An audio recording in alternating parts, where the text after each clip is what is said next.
বৃষ্টির দিনে গরম গরম পকোড়া আর 1 কাপ কফি, জমে যাবে ব্যাপারটা। কার কার ভালো লাগে এই বৃষ্টির দিনে পকোড়া আর চা? দেখো বানাচ্ছি, গরম গরম পকোড়া বানাচ্ছি, গরম গরম পেঁয়াজি পকোড়া আর চা। বসে বসে টাইম পাস হচ্ছে না, ভাবলাম পকোড়া বানাই, তাই পকোড়া বানালাম। সবাই খেয়ে চলে গেল, বললো দারুণ হয়েছে। नागेश इधर आ, उस तरफ से आजा। इस तरफ सारे ना? नहीं नहीं, इस तरफ इस तरफ। पकोड़ा कैसे हुआ? सुपर टेस्टी था।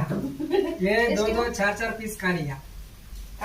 हाँ, बहुत टेस्टी तो है। ओ कालिया। मैं बहुत खा लिया। देख और खा सकते हैं, मैं आपके जैसा। वो देखो, टेस्टी सुपर है। Tasty super. তো কার কার ভালো লাগে কমেন্টে জানাও। আরেকজন অপেক্ষা করছে খাওয়ার জন্য।